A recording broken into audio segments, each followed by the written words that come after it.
Bonjour à tous, merci de nous accueillir chez vous pour votre émission préférée. Malheureusement, il suffit de regarder la couleur du ciel pour voir que l'hiver est presque là. Ben oui, fini ce bel été, le soleil, les mariages et les baptêmes à tout va dans des jardins fleuris, et les dragées par ballotin entier qu'il a fallu manger sans se casser une dent. Tiens, mais au fait, vous vous êtes déjà demandé pourquoi on offre systématiquement des dragées au baptême et au mariage? Allez, on y va, je vous emmène percer ce mystère culturel. D'abord, c'est quoi une dragée ? C'est tout simplement une amande enrobée de sirop de sucre durci, en fait. Côté histoire, on attribue son invention à Julius Dragatus, un confiseur romain. Vers 170 avant Jésus-Christ, il fait tomber par accident une amande dans une jarre de miel, ce qui lui donne l'idée de servir ce nouveau dessert à l'occasion du baptême du fils d'un patricien romain. Ces dragati, comme on les appelle, ont tellement de succès que petit à petit, on prend l'habitude d'en offrir en signe de réjouissance pour les événements heureux comme les mariages ou les baptêmes.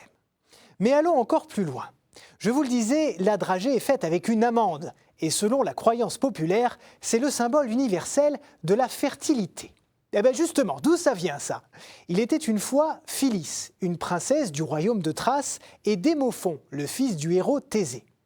Ils sont éperdument amoureux. Ils vont se marier, mais Démophon doit d'abord se rendre à Athènes pour assister aux obsèques de son père qui vient de mourir.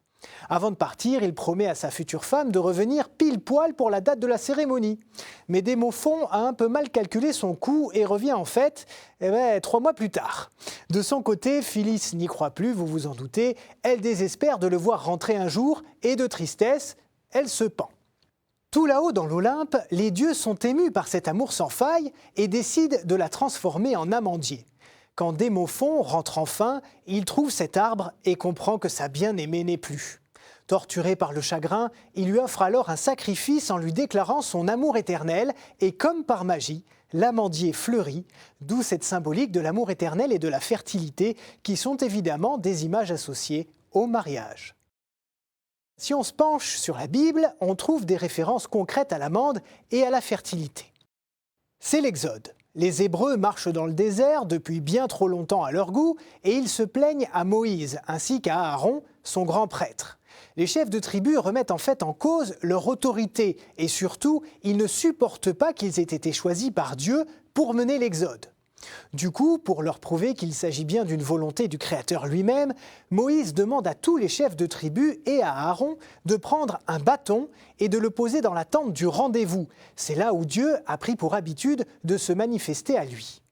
Le lendemain, seul le bâton d'Aaron a bourgeonné, donné des fleurs et des amandes, preuve qu'il est bel et bien choisi par le Seigneur. On retrouve ici l'idée de la floraison, donc de la vie qui s'éveille. Par ailleurs, et vous le savez peut-être, en italien, on nomme l'amande mandorla, d'où vient le mot français mandorle. Si vous avez l'œil, vous avez sûrement déjà remarqué qu'au fronton de beaucoup d'églises, le Christ apparaît dans cette mandorle, une figure en amande.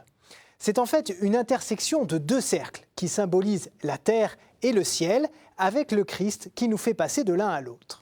Donc, en plus de souhaiter amour et fertilité aux mariés, les dragées invitent les amoureux et les baptisés à suivre le Christ, tout simplement. Voilà, après tous ces éclairages, il me reste à vous remercier pour votre écoute et à vous dire à la semaine prochaine pour de nouvelles aventures.